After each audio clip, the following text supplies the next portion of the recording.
It's communication. That's like the external part of it, right?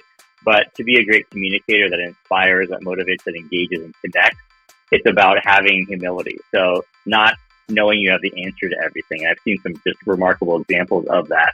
It's about having empathy, putting yourself in other people's shoes, which is especially important in the last couple of years, right? We're all, as I heard from someone, we're all in the same storm, but just in different boats. So having empathy for what someone else's experience is, that can really help people connect. Welcome to the Waste No Day podcast, a podcast specifically for and about the home services industry as it relates to plumbing, heating, air conditioning, and electrical. More than a podcast, Waste No Day is a credo, a determination, a mindset. It is a never-ending discipline. It is a refuse to lose pursuit. It is a wake-up call every morning to waste no day. Now here's your hosts, Brian Burton and Nate Minnick.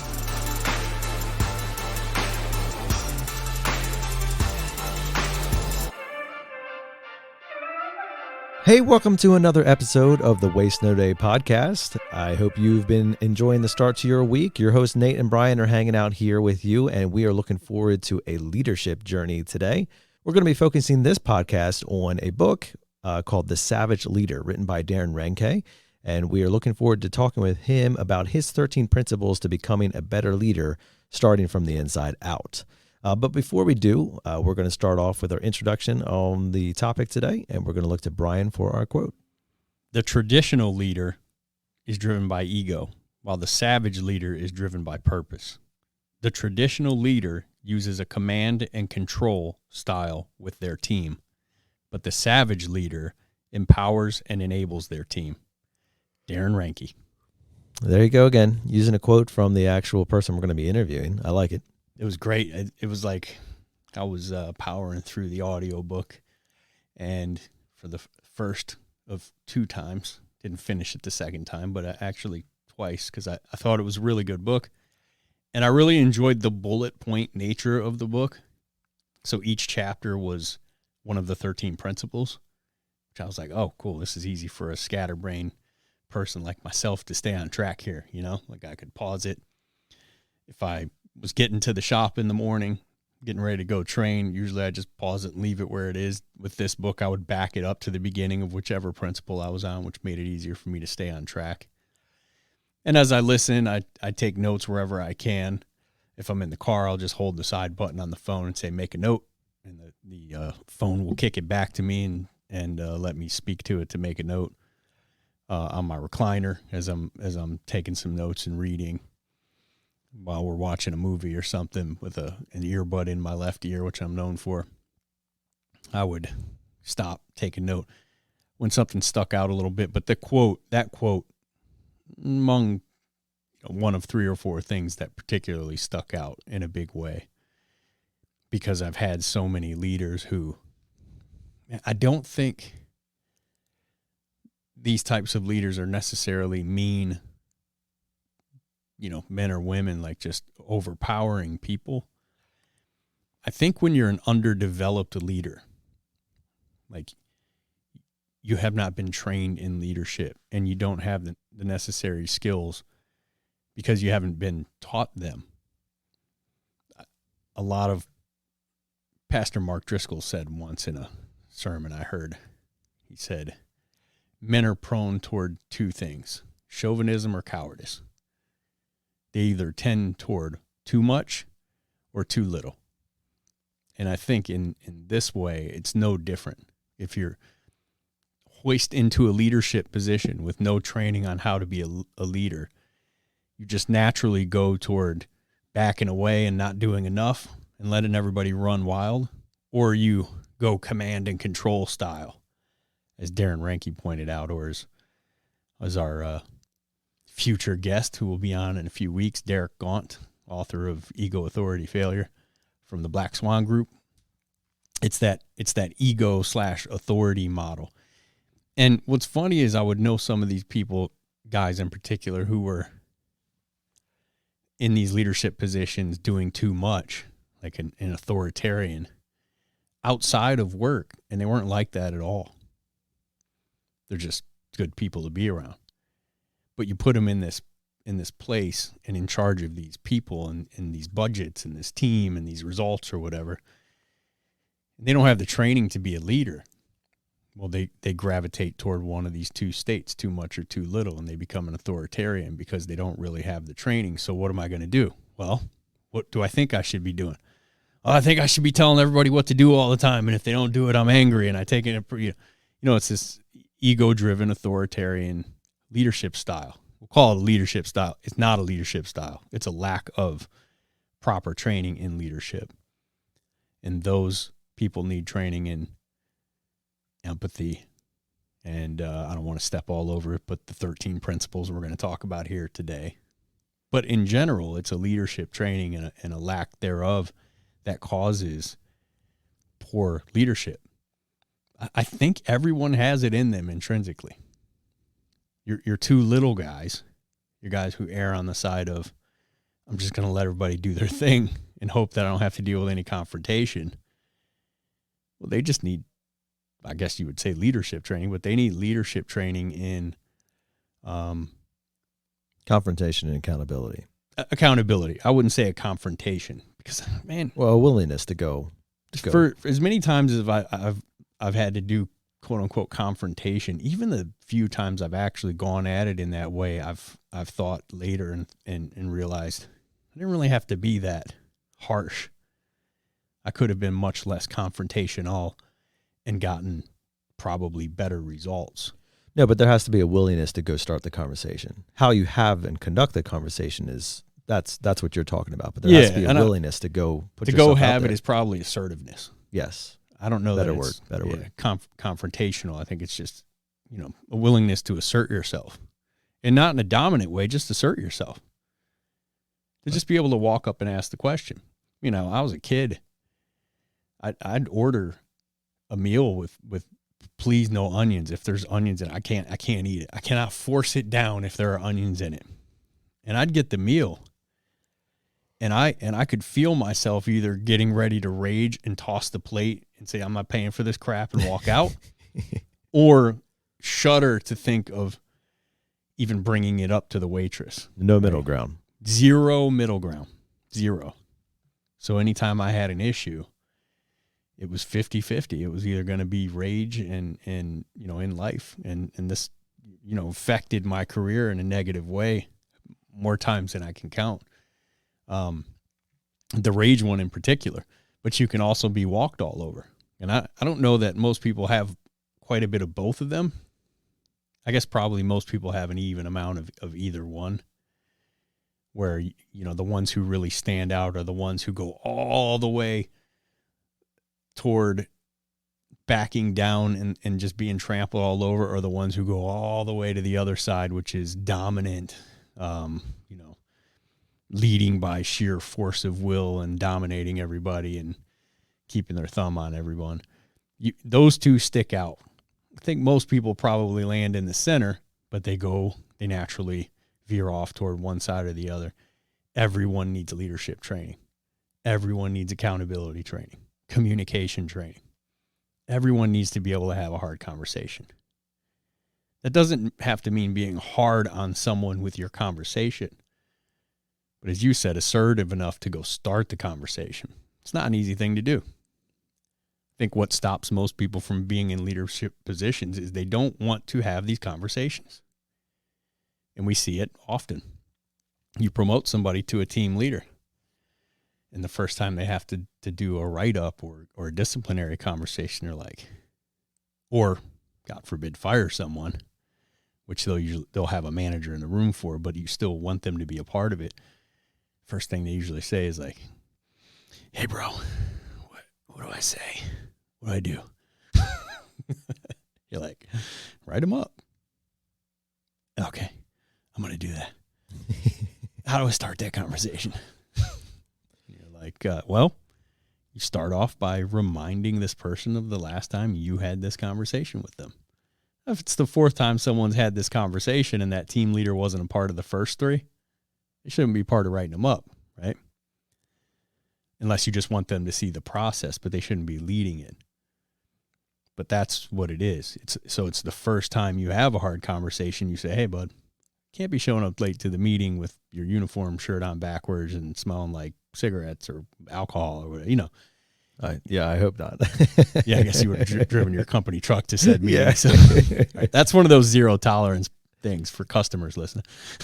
My man over here preaching, man. It's good. It's good. You talked about courage and cowardice, right? The two ends of the lion. Adrian Rogers tells a story about a man who bragged that he had cut off the tail of a man-eating lion with his pocket knife, and asked why he hadn't cut off the lion's head. The man replied, well, somebody else had already done that. Right. So which end of the line are you on, the courage part or the cowardice? And that's something that everybody has to answer. Whether again, I mean, we talk so many times about what leadership is. You know, it's not a title. It's not a position. It's who you are or who you are proclaiming to be. And we each have a choice to make that courage or cowardice. And as much as I'd like to say, once you've chosen one, you know, once you've chosen to be courageous, you're good on that for the rest of the journey. That's not the case. I mean, there's plenty of leaders, myself included, who can be courageous in one moment and then falter to cowardice the next. But the good part about that is the other direction. Just because perhaps you've chosen cowardice in the past doesn't mean that you are permanently set there either. And if you felt weak or a little inept, or you felt a little insecure about some decisions or things that you've done or said or had to say to somebody else in the past, that doesn't have to be your story for the rest of your life either. That's the beauty of leadership. It is supposed to be a growing journey, one full of learning and improvement along the way. You talk to the greatest leaders out there, and they will 100% tell you about their failures and how their failures either drove them to become better or helped them learn so that they wouldn't make those mistakes again. Either way, failure is part of the journey. It's written into the rule book. And choosing whether you're going to be courageous in a moment or a coward is a big piece of that self-development. And that's tough. I mean, nobody's saying that it isn't. And yet the picture of the lion sitting on front of the book, The Savage Leader, is both impactful and a reminder, of what it takes to make those decisions. You have to be willing to be courageous, to be bold, to be brave, to be savage. That and more is what we're going to be talking about with our guest today as we bring Darren Reinke and put him in your passenger seat.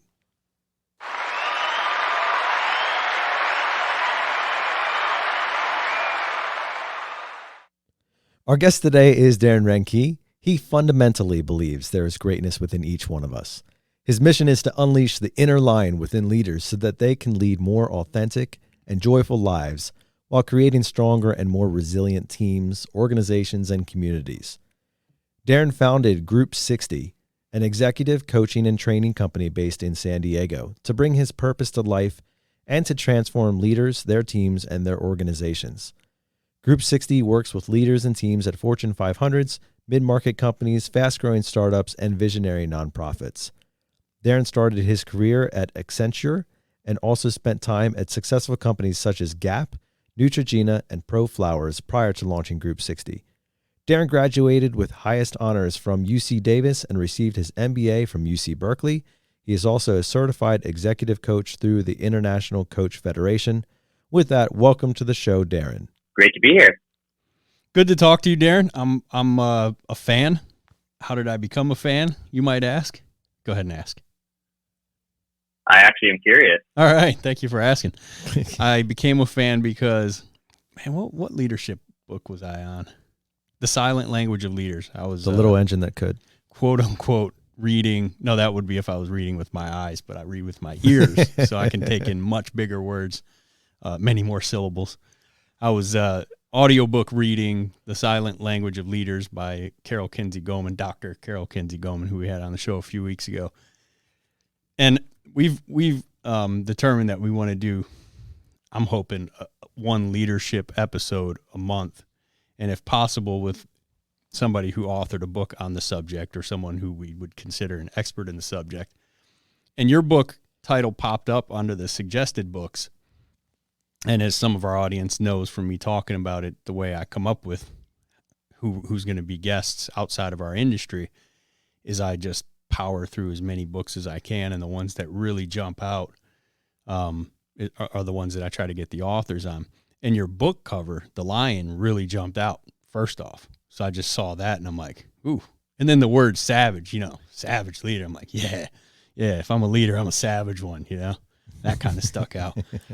And then I listened to I looked at the 13 principles and I was like, I like this, man. This looks like good stuff. And then I listened to, kudos to your marketing team, by the way. Absolutely. You roped Ryan in. Which I'm guessing is you, right? At least when the book was written. Me plus a few others. Absolutely. I cannot take any of the design credit or actually the idea for the line on the cover, but I can talk about that later. Nice. All right. Yeah, we'll get to it. So I listened to the book. I thoroughly enjoyed it. I sent, candidly, I sent a message to Nate and some of our leadership team here that, hey, I'm going to check this book out. One of them jumped in and said, I'll download it too. I'm like, hold off, man. Let me make sure it's any good first, because I don't know Darren. I never heard of him. So I got through, 3-4 chapters, and I'm like, sent the text into the group, burn the credit, get the book. I really want our entire leadership team to read this book and beyond these 13 principles. So, I'd love to, not to spoil too much of the book, but let's talk about where the book came from, how you became an expert on leadership, so to speak. You trained some pretty high level people, as you talk about in the book, and I'd love to hear about your journey, how you got to that point.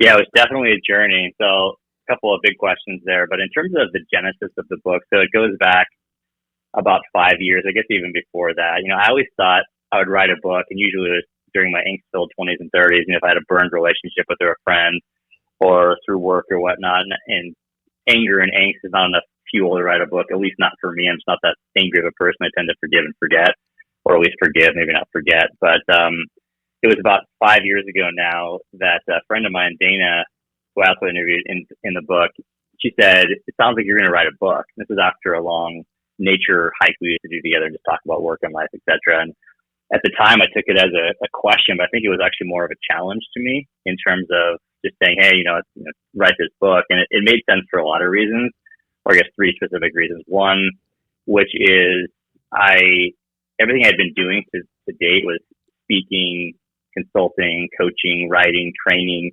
And it was a great way to actually package not all of my thinking, but some of my thinking in an easy to consume package in the form of a book.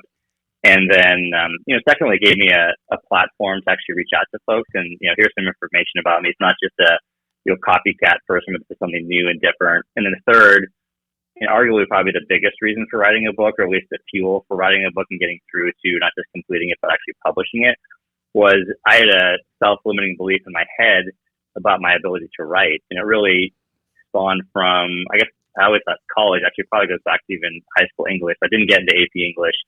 And the test was about how you analyze literature. And so likewise in college, I was pre-med at the time. So I had to take all these courses, including a year of English. And I really struggled with literature. And so I internalized it as I'm a bad writer. In reality, it was, Darren's not good at analyzing what Kafka meant in the Metamorphosis and so forth. But I internalized that negatively, of course. And so this allowed me to actually challenge that limiting belief in my head. I'm a big believer in growth and pushing yourself out of your comfort zone. And that was a big reason or a third reason for writing the book. Yeah, I love the comfort zone busting. And I'd love to talk about your violent fear of sharks as a kid and how that took shape later in your life as we get through them. But yeah, so how did you maybe let's go back a little further. How did you even come up with the concept of what you were going to write a book about? When you were saying you were young and knew you wanted to write a book, did you know that was going to be a leadership book? Not at all, because my pathway into leadership. So for me, I was a kid, probably one of the few really interesting fun facts about my life is my parents are both veterinarians. And so I always knew the world for careers, at least through the lens of health science. So what veterinarians did, what doctors, physicians did, dentists, etc. And so that was my lens into the world. And my sister ended up becoming a human dermatologist, which always gets some funny glances because my mom was a veterinary dermatologist. And so likewise, I wanted to be a human orthopedic surgeon. My dad's a veterinary orthopedic surgeon. So playing forward what my parents had done. And so halfway through college, I realized I didn't want to go to med school anymore and just didn't really know what to do. So I ended up taking a job at Accenture, what was Anderson Consulting in San Francisco, as a great way to see and experience the world, learn a lot about business. My best friend growing up, his dad was the CFO of Wells Fargo, and so he encouraged me to go into consulting or investment banking as a way to quote unquote figure things out. So I did the consulting tour, did about 4 years, and then did my MBA at UC Berkeley, and then just bounced around a bunch and I just observed subconsciously at first over the years how many projects and organizations would go off the rails because of underdeveloped leaders or leadership teams. And so I had that in the back of my head. And then it wasn't until a mentor of mine who used to run the global consulting division for the Gallup organization was going through a coach training program. And I always knew coaching through the lens of sports. That's, playing a high school basketball player and baseball player. But I didn't understand coaching through the business context or executive coaching context. So went through a 6-day accelerated coaching course and found it to be really interesting and very complementary to the consulting work I was doing at the time. But it wasn't until you just play that forward a few years, and I really pivoted away from consulting and into a pure play executive coaching and training company. But so the book was really a natural extension of that because it was the work I've been doing for the last 10 plus years, formally, but then also informally in terms of all the experiences that I had in seeing great leaders and mentors, and frankly, really not so great leaders and mentors. So leadership made sense from that context. Before I thought maybe I'd write a book if I had something interesting enough towards the end of my life and career that people beyond my kids and grandkids would want to read, or maybe they wouldn't even want to read it. But so that was the initial spark and thought. I thought it'd be kind of a cool, fun, creative project, but it really made so much sense because of the work I've been doing and some of the business goals I had for myself, and then of course challenging that limiting belief. So yeah, anyway, sorry, kind of a long answer, but that's how it became a leadership book. Maybe it touches on me personally because I've been going through a bit of a transformation personally, excuse me, on kind of busting through some self-limiting beliefs and a touch of imposter syndrome. I'm assuming Nate and I have actually been talking about doing an episode with an expert on what imposter syndrome is and how to think your way around it. But the book was very, very good for me because you didn't really shy away from your own, I guess, self-limiting beliefs, weaknesses, and kind of how you came through them. And, it's a leadership book, but it's a very personal journey of yours. Like I told you when you first called, as soon as you said, "Hey, this is Darren Reinke," I'm like, "Yeah, I know." As soon as you said, "Hey, I recognized your voice from your book." And it's more than like, hearing, they have these old audio books, written in like C.S. Lewis books written 100 years ago that you can hear someone else read on YouTube. And you don't feel like that guy, right? You would recognize his voice on the phone. But when you called, I felt like a lot of our audience, when they Facebook messaged me and say, "Bro, I feel like I've known you for years," despite the fact that I didn't know your name until you messaged me. But as soon as you said hello, I was like, "Oh, I recognize that voice," because I'm halfway through the audiobook for the second time.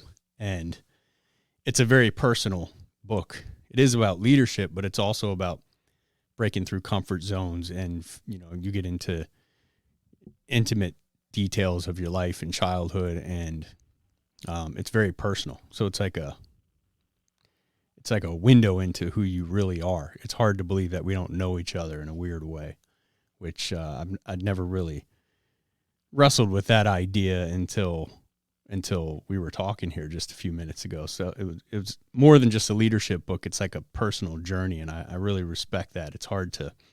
I've considered writing a book, and I've been asked to by like a lot of people who I work with here and people I know outside of here, just for various things that I've gone through and come out so far so good on the other side. But I always feel like, some self-limiting beliefs. One, who wants to hear what I have to say? Now we know that dozens of people listen to the podcast, right, Nate? Absolutely. And do want to hear what we have to say, although it's probably more of the guests than me and Nate. But outside of that, it's like, who wants to hear what you have to say? I didn't go to college. I don't know how to write. I struggle with, whether to use who or whom. Should there be a comma here or a semicolon? Like, come on, you're not smart enough to write. And you use that everywhere. So we deal with mostly selling technicians, plumbers, HVAC techs, and electricians who go into the home and they don't get to work until they have sold something. So they're not necessarily salesmen, but if they go into a home and give a price for a water heater and the customer doesn't like the plumber, that plumber doesn't have work today. You don't get paid unless you have work. You might be going home for the day. So we deal with salespeople, and we deal with some individuals who will go to the nicer areas around here, and they'll, some prejudge where they go into a not so nice area and they think, they don't have the money for this. So they just blow through the presentation and roll out. But the flip side is that self-limiting belief where it's like a mansion and you don't feel up to the task of impressing this person enough to buy something. And this isn't something a lot of technicians talk about openly, but it's a conversation I've had with many where they didn't know that's what they were feeling, but that's what they were feeling. So these self-limiting beliefs can be crippling and really ruin a career or a life. And your quote unquote leadership book was so packed with like sideline examples of that self-limiting thing and how people worked through it and became a champion on the other end. It's probably my favorite part of the book. Maybe it's just because of what I'm walking through now, but it really stuck with me and I was really excited for our audience to hear it. Well, where do I start? Yeah, by the way, I deeply appreciate your comments, and there's so many things I can say to that. One, it's interesting. Originally, when I came up with the concept for the book, I was thinking about telling every other person's story. And I don't know if it was, cathartic or therapeutic for myself to actually tell my own story, or whether it was, I thought, gosh, I wonder if people can actually benefit from that. So I appreciate you sharing it. The personal part of it was helpful for you. And because obviously it required a lot of vulnerability for me to do that, just in terms of sharing some of my stories that I hadn't really told that broadly before. But, so the intention was never to tell that many of my own stories, but I just kept threading them in just because this is complementary to what other people are talking about. And I could give a very personal lens to it because obviously you can tell something when you're actually going through the experience or gone through the experience yourself. So the book really details through 13 specific elements, and I'm not sure if we'll have time to cover all 13 of them today, but for the sake of our readers, could you go over all 13 of those principles? Sure. So first of all, the reason what the book is structured the way it is I tend to personally get bogged down, maybe bored's the right word, when I read other leadership books or self-help type books, because it feels like it's the same thing over and over and over again. Right. Yeah. And I really like the idea. If you remember the Choose Your Own Adventure books, I know as a kid, yes. A little bit different, but the idea being, hey, you want to go to the door, swing on a vine or whatever, and you skip to page number 55. The idea was kind of the same in terms of, hey, these are 13 principles. They're not all going to be relevant to people right now. And so skip around. Don't read a chapter if it doesn't resonate with you now. Skip the one that does. And the table of contents was intentionally designed to do that. So people can get a sense for, values, that's interesting. Self-limiting beliefs, okay, that resonates. Gosh, patient. I'm really struggling with being patient with my family, with the people in my career, with my colleagues, etc.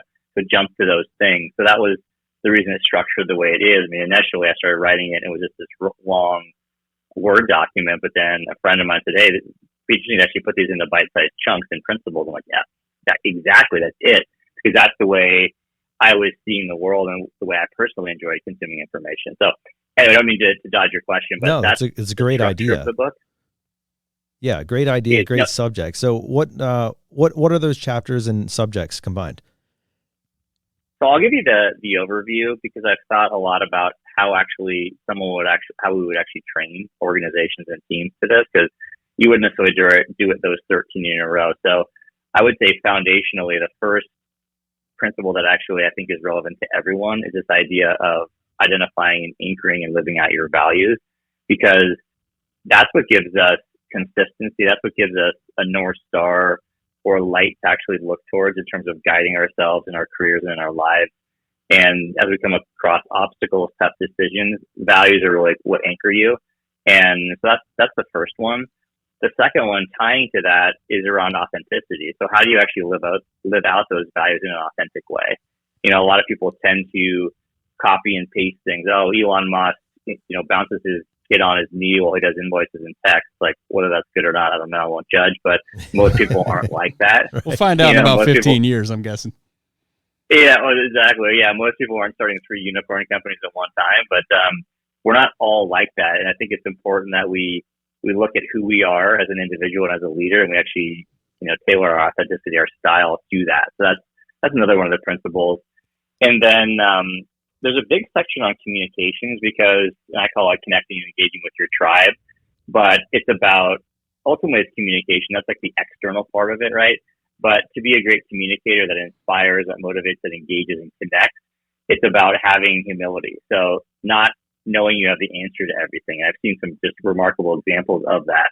It's about having empathy, which I don't think I included in the book, but that's a new mindset that we're working on a lot with clients these days. But putting yourself in other people's shoes, which is especially important in the last couple of years, right? We're all, as I heard from someone, we're all in the same storm, but just in different boats.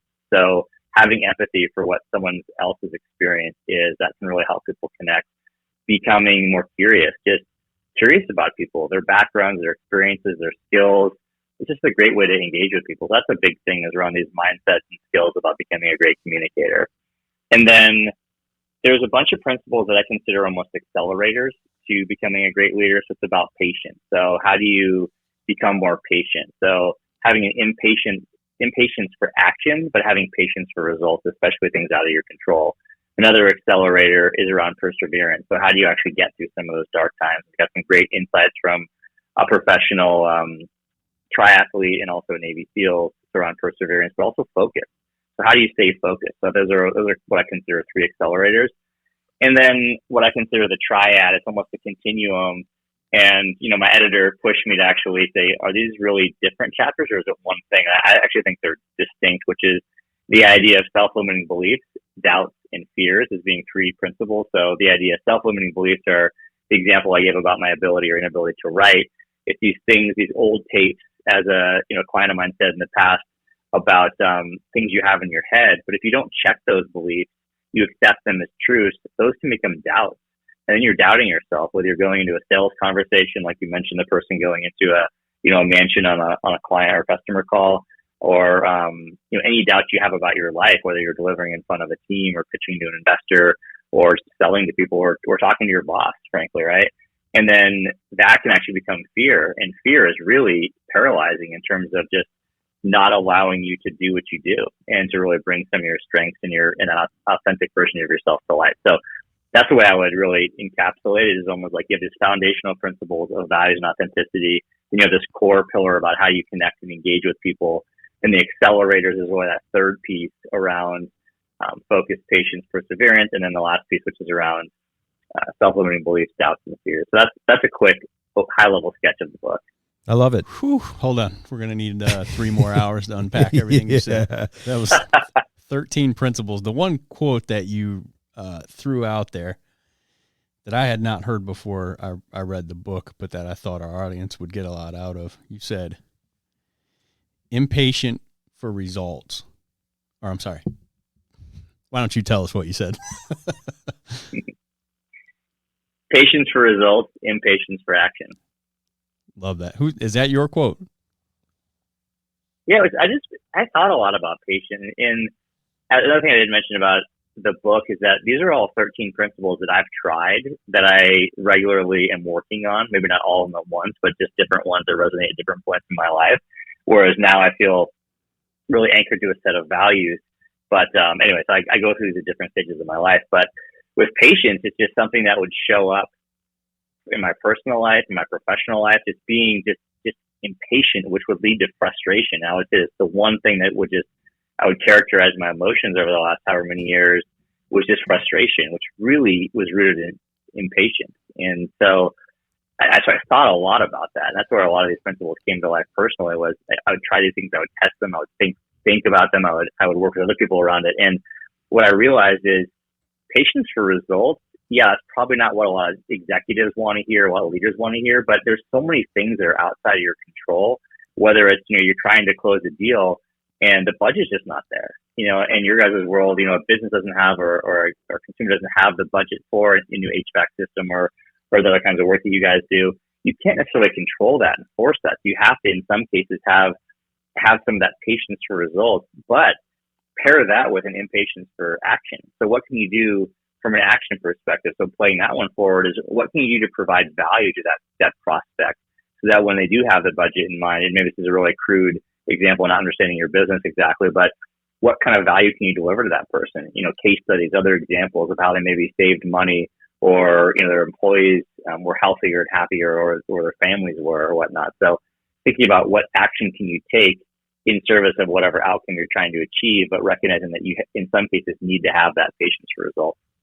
Yeah, patience is as a virtue, as the old saying goes, and we are always looking for results. I mean, our listeners tend to be goal-oriented and self-improved, autonomous people, or at least trying to get there, right?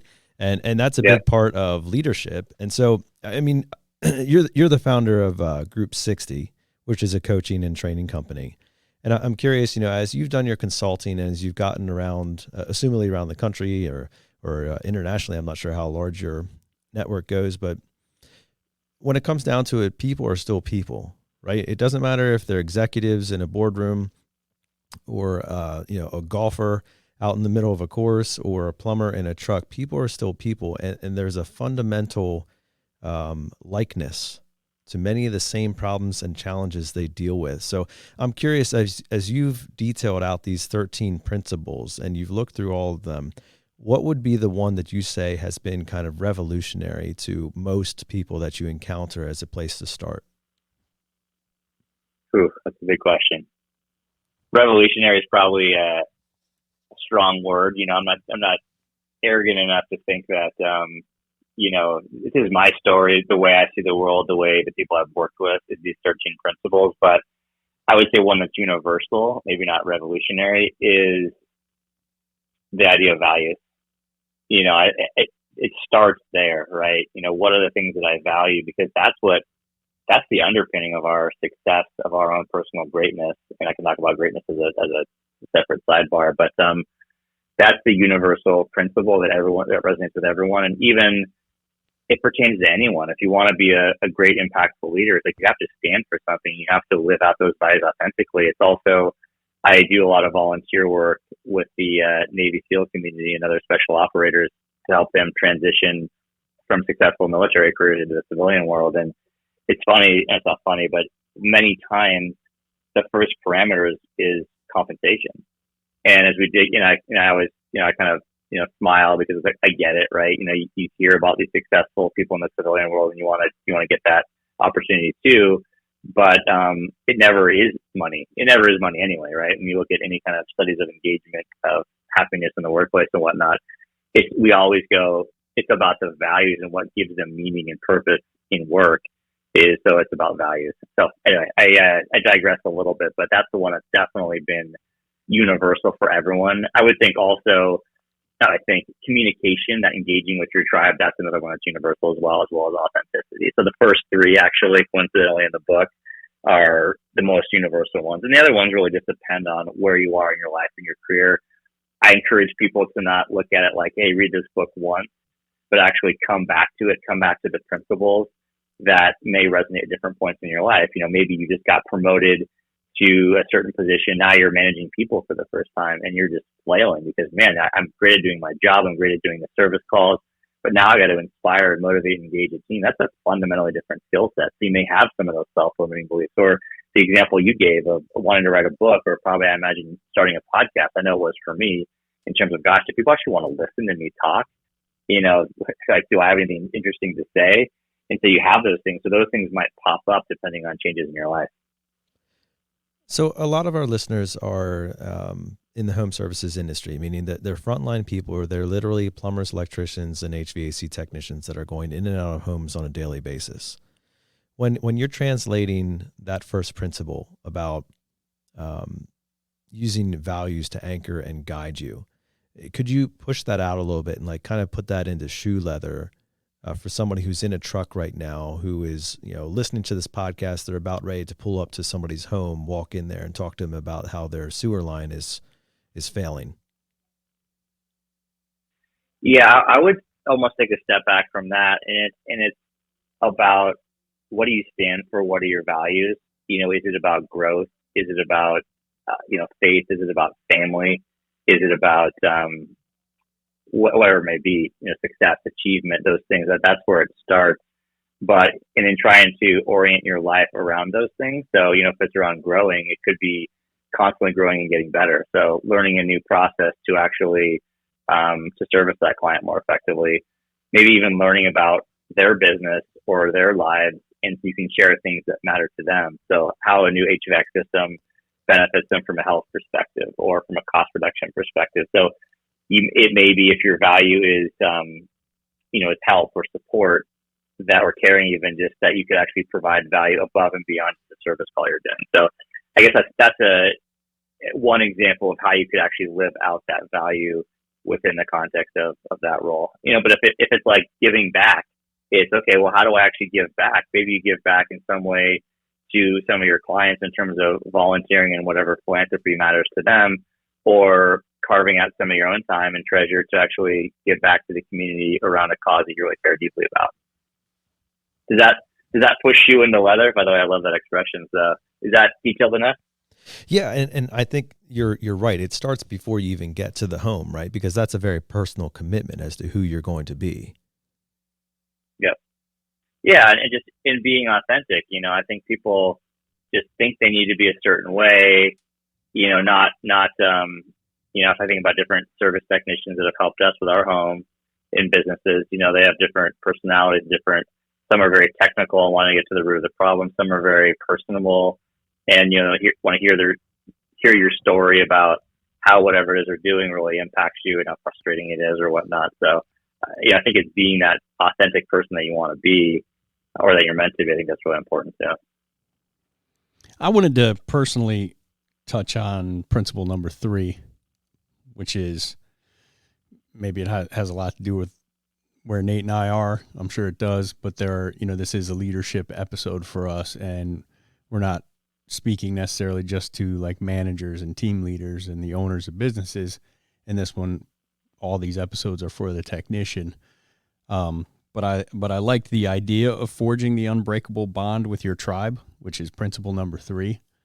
Can you push that one out a little bit in terms of maybe fathers, mothers, that tribe being at home, managers, team leaders, that tribe being a few people at work, to, maybe you're running an entire business of 30, 40 people. How do you, starting small and then working your way up to, how do you forge unbreakable bonds with a team of dozens of people? Yeah, great question. And it's interesting. I actually started a blog, I thought about a future book called The Savage Parent, and like just challenging these 13 from a parenting perspective. I've got 2 boys, so I think about that a lot. Do it. Yeah. So I started testing it, and the first 7 or 8 really helped. And then I kind of like ran aground a little bit, but I actually did figure out a way to get all 13 to master being a parent. So anyway, I digress, but I have thought about that.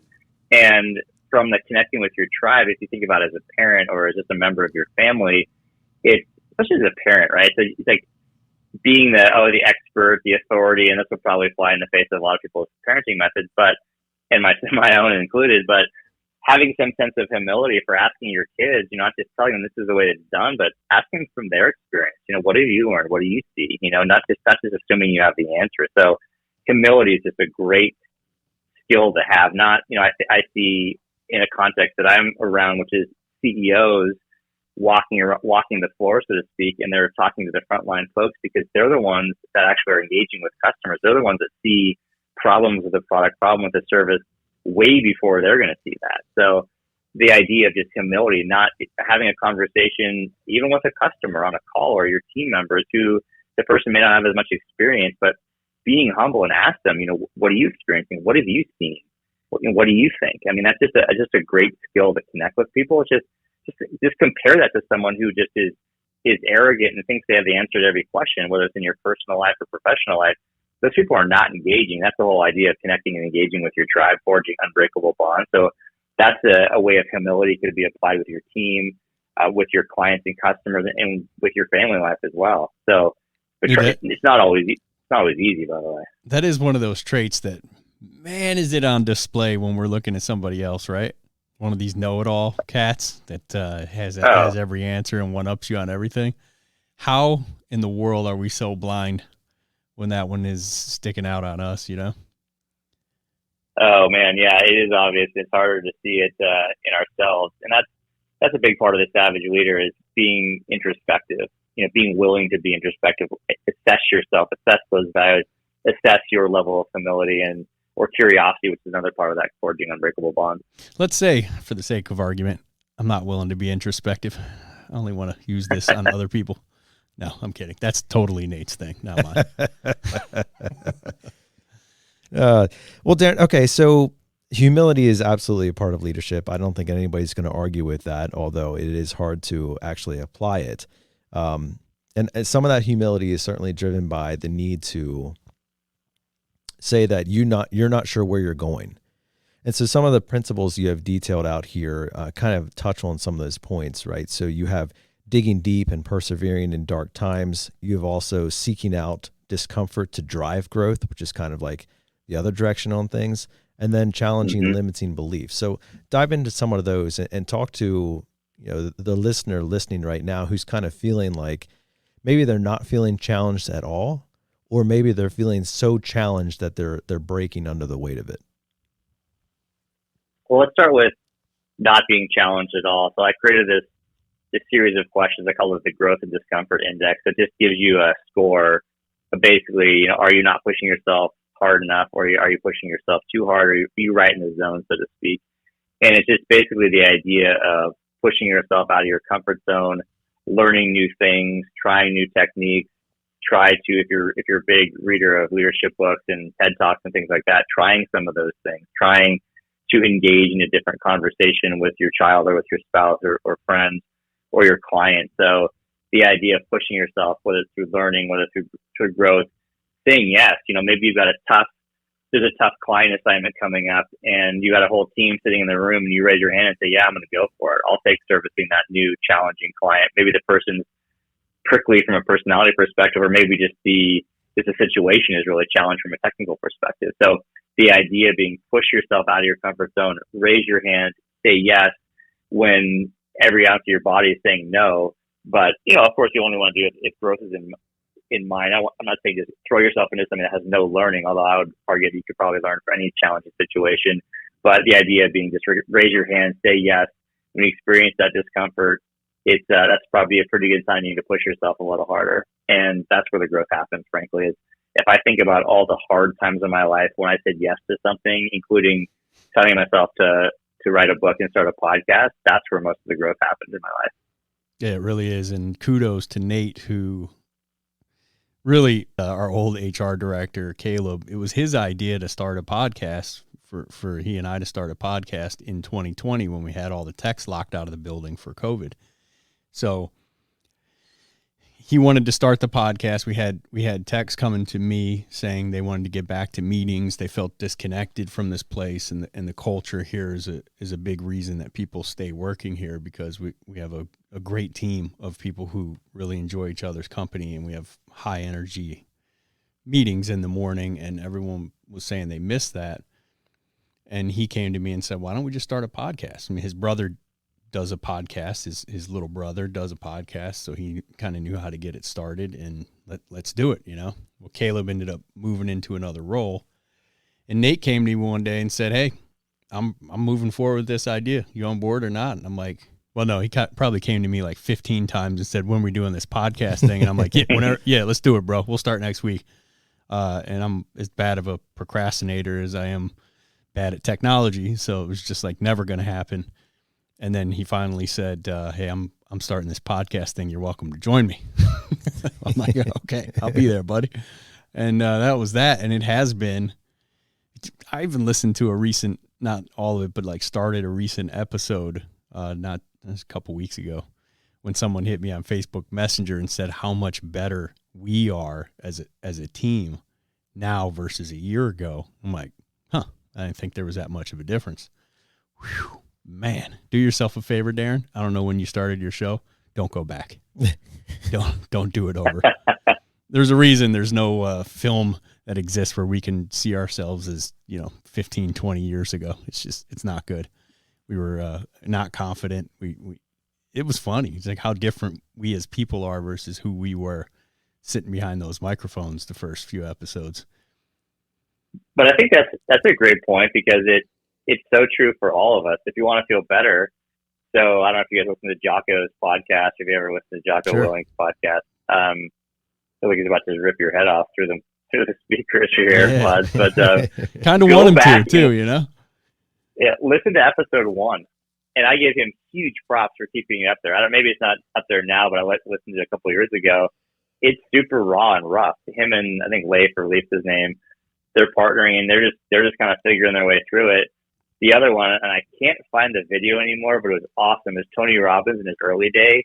He's like, like the 80s, and he's got this like fluorescent shorts and this like OP tank top, or, something like Hawaiian Island Creations tank top. And he's in someone's living room, and he's still the same Tony Robbins, or Anthony Robbins, as I guess he goes by now, but just, you see it. And it's just cool to see two people that are really well known in that space, and just they're working their way through it too. Yeah, you struggled too. That's like good to high five. We all had to struggle in the beginning, and it's great to see and great to know. And it's like this book concept that I have, and you're on the other side of that, which is really cool to be able to bounce back and forth a little bit. But the concept, it just feels like nobody wants to read this crap. Nobody wants to hear this. Just stop wasting your time with this. It's just the same thing with the podcast in the beginning. Yeah, but I mean, everyone goes through those things. I talk about it in the book, but Michael Strahan, successful. Yeah, he had doubts as an athlete, and then obviously becoming a broadcaster was challenging. But another recent example. So I coached my son's little league team, and one of the assistant coaches, he pitched for 12 years in the pros, not like minor leagues, like a legit MLB for the Reds. And we're playing catch. He's like, yeah, sometimes I can't throw batting practice. I get the yips, and I'm like, oh man, that makes me feel better. I can't try. Wow. So yeah. Hey, we all go through these things. I can totally relate to that. I coached my son's little league team last year, assistant coach, and they were doing player BP, and they had a player pitching, and the player had to go to the bathroom or something like that. So I stepped in, and boy, was it embarrassing. I mean, the poor kid who's at the plate is like asking for the other player to come back, so the 8-year-old can pitch instead of me. I'm like, yeah, quiet down up there.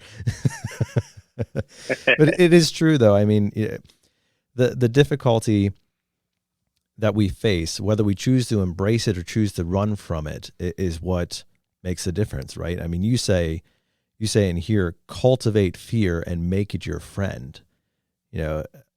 That sounds very scary, right? Because what's our natural reaction to fear? We want to run away from it. We don't even want it, right? Anything we can do to avoid the initial emotion, we're going to do. And then when we get in front of it, we just the natural reaction is to shut down. Well, exactly, right. And that's what I learned from Dana, who's a former therapist and volleyball coach, which is kind of a cool combination, because she sees things through the lens of high performance. But, she talked a lot about, you experience fear, and instead of just running away and hiding from it, is actually look at it, turn into it, and get what's that telling me? What am I learning about myself? Is it a self-limiting belief that was just left unchecked from a long time? Of like, for you writing a book, or for me writing a book, or starting a podcast, or starting your own company, or becoming a manager, whatever it is. Like, ask yourself, what's that telling you? Is it some self-limiting belief? It could even be a gap you need to close. Maybe just you need to get a little more experience, or take a training course, or whatever it may be. It's like looking at that fear and figure out what it actually tells you. Sure. And even down to the licensing level, there are apprentices to kind of your maintenance techs, to your licensed technicians, journeymen, and then up to the master license level. And it seems like there are some, the licensing doesn't mean all that much. Not a great deal once you're a journeyman. At most companies, you're good to go. There are some companies where you can just work under a master license and not have to even have a journeyman card. But I feel like everybody should be striving to get it. But with some people, there seems to be this mental block that you can't get them to talk about, where they won't study, they won't go take the test, they won't pursue it the slightest bit. You can offer them like, hey, we'll pay for it. We'll even give you a little bonus when you get your license. Just go get it for your sake, so you can consider yourself a real HVAC installer with EPA certification, or a real quote unquote plumber with a journeyman card or whatever. But there does seem to be some block where some people just have a hard time getting over it. And I do think it's fear related. I think maybe it's a test thing. Like, I don't want to go take that test and fail it. Well, yeah, I mean, absolutely. Another great example, but, pushing yourself out of your comfort zone too, right? And I find that generally when people, and from my own experience too, when you sign up for something, you say yes, it's like, you're going to do that background work, study a little harder, talk to someone else who's already taken that certification or that exam, talk to a mentor or your boss, or, and do that extra work, do some extra research, double down on that, and it'll help you be more successful too. So it's like, while you may be taking a risk, you actually can reduce the risk by just, taking action on it. And don't just sit there in a state of fear. Yeah. That's the one I push people on, especially in the selling version of what we do, which is what I primarily train on. I was never great technically or mechanically, although I'm a third generation plumber. I wasn't like a bad plumber, but I've been around guys my entire career who any concept you showed them with mechanical things like plumbing or HVAC or electrical, it went right in, and they understood it with one look, and then they could spit it right back out, and then they could break the thing down and put it back together. That was so far the opposite of me. Every piece of plumbing that I learned, I had to just smack my head against it until I understood it, because I don't have a mechanical bone in my body. People is my thing, communication, much more philosophical and much less mechanical. I don't like anything mechanical. I get nothing out of cars. Horsepower doesn't mean anything to me. I mean, I like a cool, little bit of cool technology in the driver's seat, but outside of that, that doesn't do anything for me. So I would constantly try to learn the mechanical end by my way, which is just to run through it as fast and hard as I can, and then turn around when I got through it and see what I learned from it, which is also the way I train your really mechanical people to be better at communicating. So one thing I was talking about this is going to be weird for those who are listening to this several weeks later, but what we were talking about in our training this morning was your weaker guys on the communication end doing a lot more communicating. So what does that look like? Ask your waiter at the restaurant next time you're at a restaurant. Give yourself 3 things that you want to find out about everyone you come across, right?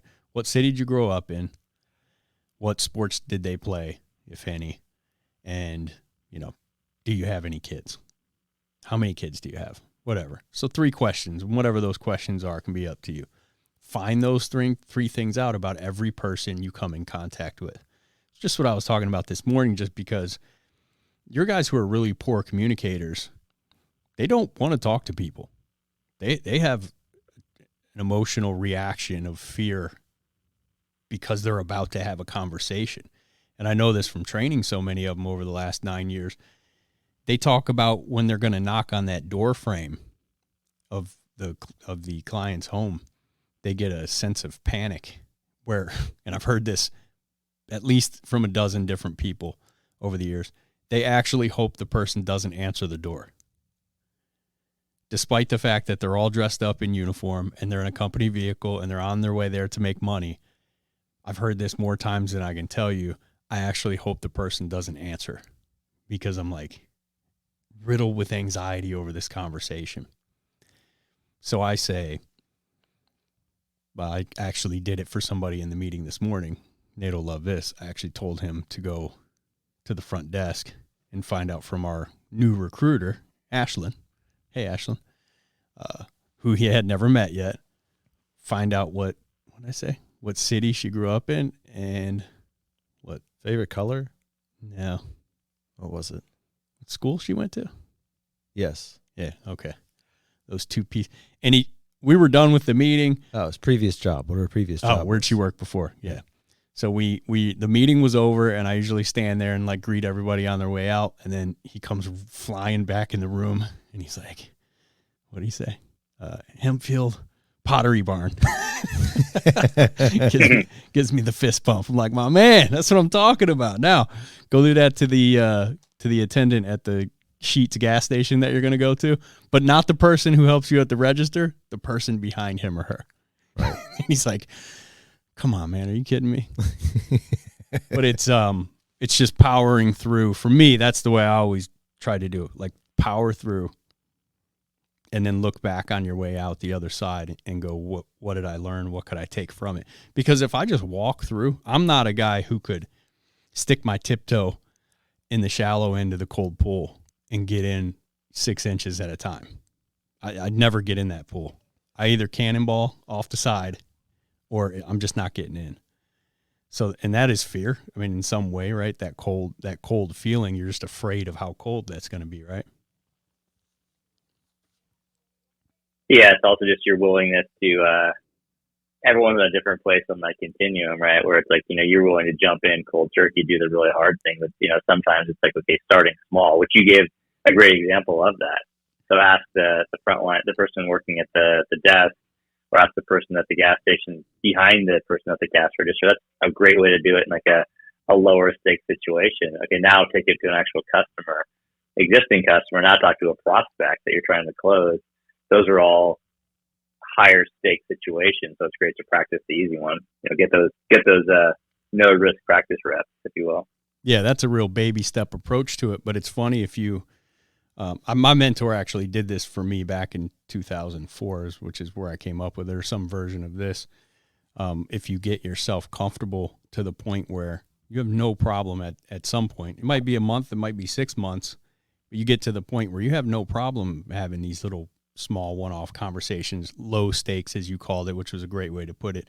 There's nothing really that's going to hurt you on the other end of that conversation, unless you pick the most beautiful woman in the room every time and your wife happens to be with you. That's not going to work out so well for you. But outside of that, it is pretty low stakes, low consequence. So before we wrap up, and I know you're getting to the point where you need to hop off here, I wanted to touch on actually 3 more of them, but we've run so long. I want to touch on 13 before we wrap up and talk about using your past to transform the present. Now, this is the last of the Savage Leader Principles. Can you talk about that one for us? Absolutely. This gets back to the introspection piece. We all have stories. Some are just transformative stories of situations that happened in our past, but just the idea that we have these stories and situations from our past that have so much richness that can guide and really make up who we are today. And without being introspective, you'll just take the story at face value. Oh yeah, I went through this situation. I moved to a different country. I switched schools. I had some situation with a sporting event or with a relationship or whatnot. But if you actually look back deeper, there's so much richness that you can gain from that. So for me, it was around living in Switzerland. One of them was living in Switzerland, being the new kid, the Ford kid, the American kid. And then back in the early 80s, it wasn't always easy to be the American kid. And so for me, when I went through the experience, I got, I remember going to the playground. And first of all, I actually was supposed to go to an American school. And for whatever reason, I remember walking down the halls and the lights flickered like in a psychological thriller movie you'd see. And so for me, I just like, what? I'm not going to this school. I guess I was always a pretty easygoing kid. So my parents were like, okay, if this kid doesn't want to go to school, we'll shift him into this Swiss school. Problem number one was they spoke High German, or the national language of Switzerland, Austria, and Germany, in the classroom. Playground, different story. Swiss German, which is a fundamentally different language. So I had to learn 2 languages fast. 1, to succeed academically and actually get something out of that year abroad, and 2, be able to have some street cred on the playground to, deal with these other boys, but also, try to meet some ladies as well. So I was learning Swiss German was helpful in that context. But, I got hit with a slingshot on, week 1 on the playground, staring off into the sea of faces where you're a new kid, you're an outsider in a foreign land. And just, it was scary. I felt alone. But what I learned from that was I learned about empathy. I learned about putting myself in other people's shoes when they're different than me. They have a different experiences, different context, different life experience. And that taught me a lot. And so that one was a little bit more obvious in terms of things that I took from it, having that empathy. But a second story was around with baseball. So I always had some success in baseball all the way up growing through Little League and All-Stars, and winning MVP on my JV team as a sophomore, and then my senior year were a total flop. And at the time and in the years thereafter, I blamed the coaches. Maybe I should have. Politics were definitely. If you're not a baseball player, the politics of baseball for whatever reason are insane. They were different than other sports, at least in my perspective. But so I blamed other people for that. But in hindsight, what I learned was that I didn't put enough hard work in there to actually to slingshot that talent forward and to have, take advantage of natural ability to hit the baseball and throw with decent velocity and so forth. But I recognize now that I didn't put in the hard work. And so for now, I'm never going to let hard work be the impediment that prevents me from achieving whatever that goal is. So you do learn a lot from those past experiences, and not just, like I said, take them at face value, but actually be introspective and dig deep, whether it's journaling or thinking about that or talking to somebody else, and think about, okay, what did I actually gain from that? What are some of the themes, and how does it impact me in my life today? If you don't mind me asking, how did you learn empathy from being shot in the face with a slingshot by kids who spoke a different version of German than you? Is that what that was? Well, no, I was the new kid, foreign kid, American kid. 3 strikes against me basically, and it was that, just being different, being a foreigner, not speaking either of those 2 languages, in the classroom or on the playground. But it taught me empathy because I thought about that experience when I was different, when I came at it from a different vantage point, different background. And so when I experience other people that have different backgrounds, that I have more empathy towards them and their situations. So I try to put myself in their shoes and ask myself, how might they be experiencing that? Okay, that makes a lot of sense. And part of our training here is to just picture yourself in this situation. You're the one trudging through sewage in your own basement. How would you feel? Well, exactly. Yeah. My mom always said, I give her huge credit too. She always said, look out for the underdog, stick up for the underdog, which was basically bullying was a thing. It just didn't have a label, and didn't get all the play that it does in schools now. But that was basically what she was saying. When someone's getting signaled out, stick up for that person, or at the very least walk away and be like, hey man, we're not doing this, which I try to preach a lot to my kids too, which is hard. You got to stand out from the pack. Yeah. You risk yourself becoming bullied that way. Absolutely. Yeah. So it's like, I try to teach my kids, because they're starting to that age where that stuff's starting to go down, and I remember from my own personal experience, but trying to give them some tools to, how do you handle that? What are some different ways you can handle that? So anyway, I'm going off the rails a little bit, but the point being just having empathy for someone else in a different situation that they're in. Well, Darren, we're about to bring things in for a landing here, and the content is rich, and we've only really scratched the surface of these 13 principles. Yeah, seriously. We've far more. We've done nothing here. We're going to need a couple more hours, my man. You're going to have to rearrange your lunch plans. But before we let you go, if people are interested in learning more about you, obviously they can read the book, The Savage Leader. But I don't know if your consulting principles go down to the individual or if you stay more on like the business level, but how could people find out more about you or Group 60? And the podcast? Sure. So I'd say the best place is go to thesavageleader.com. So you can download a free chapter of the book. There's links to the podcast. So we're up to, I think, 36 or 37 episodes now. We blog twice a week. There's a bunch of free tools people can use as complements to the book. Or if you want to connect on LinkedIn, you can search my name. I'm sure it'll be in the show notes. But happy to connect with people on LinkedIn. But yeah, in terms of our services, we do one-on-one coaching for folks. We also do training for organizations and for teams, and then working on creating some digital courses as well. So which are accessible to the individual consumer as well. Darren, how many languages do you speak? Well, I would say conversationally and probably really rusty, German and Portuguese, and I guess hopefully decent enough English. But we're able learned to make it out somehow. Okay. But that's good to know. I've been accused of mumbling in the past, so tried to improve there. But yeah, and I spoke French, Spanish, and Italian at different points in my life as well. But I'd say the two that I remember if I was thrown into a situation is German and Portuguese. I was fluent in German as a 10-year-old, but it's a little bit rough. But and in Portuguese, I learned from living in Brazil. It's been so good to talk to you today, Darren. And as we wrap up the show here, we started off the questions by asking which of those principles do you feel has been the most universally impactful?